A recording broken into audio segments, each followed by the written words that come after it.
Smart Tubers, aqui é a Michele Denard Tamburus, direto de Orlando, Flórida, para trazer para vocês as principais decisões dos tribunais da última semana. Vamos conferir no vídeo.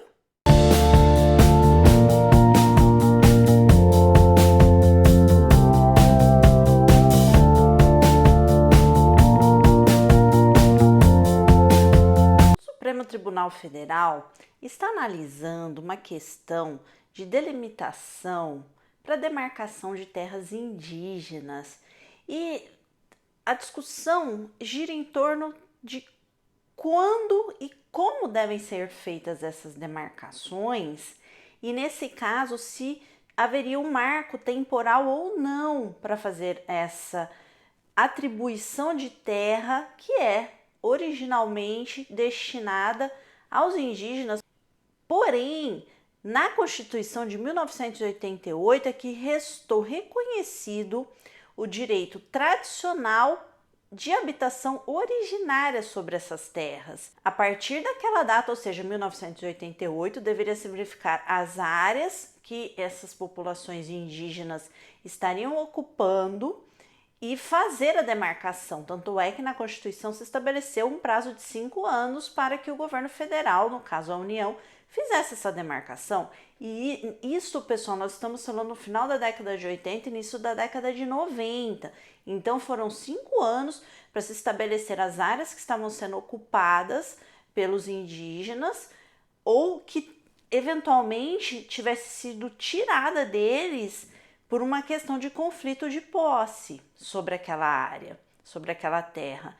Então, essa questão da delimitação já havia sido resolvida em termos de estabelecer-se um marco temporal, que seria a Constituição de 1988. Existem já decisões, orientações do Supremo Tribunal Federal nesse sentido. Hoje nós temos, por exemplo, 2 votos. Nós temos o voto do ministro Edson Fachin, que é por não reconhecer o marco temporal, e agora do ministro Nunes, que é para verificar o reconhecimento desse marco temporal, que já é baseado numa decisão já concedida pelo Supremo Tribunal Federal em outro caso. E agora o ministro Alexandre de Moraes pediu vistas para verificar o conteúdo dos 2 votos, porque são votos que têm posições diferentes. Então poderia haver aí um aumento nas áreas indígenas, além do que já está estabelecido hoje, em termos desse marco temporal, considerando a Constituição de 1988. Portanto, vamos aguardar. Quando tivermos uma posição definitiva, eu volto a falar com você sobre esse assunto. Agora temos um julgamento do Superior Tribunal de Justiça relacionado a direito público, no caso aí questões envolvendo improbidade administrativa, em que num recurso repetitivo, quando nós falamos em recurso repetitivo, é quando o tribunal lhe julga um tema e esse julgamento passa a vincular todas as decisões relacionadas ao mesmo caso. E aqui se decidiu que a indisponibilidade de bens que é determinada durante um procedimento judicial envolvendo uma ação relacionada à improbidade administrativa pode alcançar o valor da multa civil. O que quer dizer que, se houveram violações aos princípios inerentes à administração pública, principalmente questões éticas, fica autorizado a determinação de indisponibilidade de bens, incluindo aí o valor que for indicado como de multa civil. Mesmo não havendo prova de enriquecimento ilícito ou de lesão ao erário público, fica autorizada a decretação de indisponibilidade de bens. Isso com o objetivo de garantir uma eventual execução dessa condenação. Agora nós temos um caso que foi submetido ao Tribunal Superior do Trabalho referente a um gerente de restaurante que entrou com uma reclamação trabalhista contra a empresa. Porém, esse gerente não provou que estava trabalhando naquela localidade sob a condição de subordinação própria de um empregado.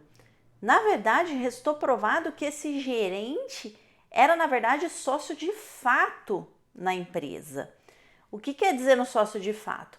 É aquele sócio que não está no papel registrado, ou seja, não está o nome dele estabelecido na junta comercial daquele estado, porém, todos os atos praticados apontam para um vínculo de sociedade, ou seja, no caso aí o gerente assumiu os riscos do negócio, não tinha subordinação em relação ao proprietário da empresa que foi reconhecido como sócio desse gerente. Enfim, então todos os elementos de prova indicaram para o caso se tratar de não um vínculo empregatício, e sim um vínculo societário. Agora nós temos decisões do Tribunal de Justiça do Estado de São Paulo. Eu trouxe duas decisões, uma relacionada à indenização de ex-cônjuge, outra que envolve Câmara Especial de Direito Empresarial julgando uma questão internacional. Mas antes eu fazer um breve comentário que houveram várias decisões nos tribunais referentes à questão de restrições de acesso das pessoas a determinados locais públicos, ou mesmo para realizar velório de pessoas, né, que vieram a falecer nesse período, em função da situação que estamos vivendo mundialmente. E então, nessas questões, as decisões apontaram que não há direito de indenização às pessoas que se sentiram ofendidas por aplicação de algumas dessas restrições. Agora, vamos tratar especificamente das decisões que eu havia mencionado. A questão envolvendo a indenização é de um casal em que o ex-marido foi obrigado a pagar à ex-mulher uma indenização de R$20 mil, porque a mulher, no caso a ex-esposa, comprovou, usando imagens de câmeras de segurança da vizinhança, que o ex-marido traía a ex-esposa levando uma mulher para dentro da casa do casal. Especificamente falando numa situação em que você, que mora numa residência com uma pessoa, que é o seu cônjuge, tem os 3 filhos ali, gera uma situação de desconforto e profunda angústia na pessoa traída, porque a vizinhança obviamente acompanhava essa situação, então expôs de maneira desnecessária a ex-esposa, de modo que causa sim dor íntima e lesão à honra subjetiva dessa pessoa que foi traída.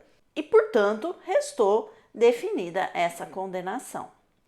Agora tem uma questão que foi julgada pela Câmara Especial de Direito Empresarial do Tribunal de Justiça do Estado de São Paulo, referente a uma cobrança de um crédito do governo da República Dominicana contra a Odebrecht. Foi feito um acordo de leniência entre a empresa e o governo da República Dominicana. Porém, os créditos desse acordo foram trazidos para o plano de recuperação judicial da Odebrecht no Brasil. E o procurador, no caso do outro país, impugnou a habilitação desses créditos nesse processo de recuperação da Odebrecht, porque o acordo de leniência foi feito sob circunstâncias de um procedimento judicial próprio de um outro país e que, no caso, a República Dominicana não poderia se submeter ao que fosse decidido pelo Tribunal Brasileiro, porque seria uma questão, inclusive, de se ferir a soberania nacional da República Dominicana. E o Tribunal de Justiça entendeu correta a decisão de que deveria ser excluído esses créditos que são referentes a esse acordo de leniência, e a empresa vai ter que se submeter a um procedimento judicial no país de origem desse crédito, no caso a República Dominicana. Sendo que os valores desse crédito são de 124 milhões de dólares. E eu agradeço por terem nos acompanhado até aqui. E também eu gostaria de pedir que vocês observassem que somos mais de 1.000 inscritos. É muito importante ver que as pessoas se interessam pelo conhecimento que nós estamos compartilhando. Então não deixem de se inscrever no canal, comentar, compartilhar com as pessoas que vocês conhecem, porque como eu sempre digo, conhecimento é poder. Até a próxima!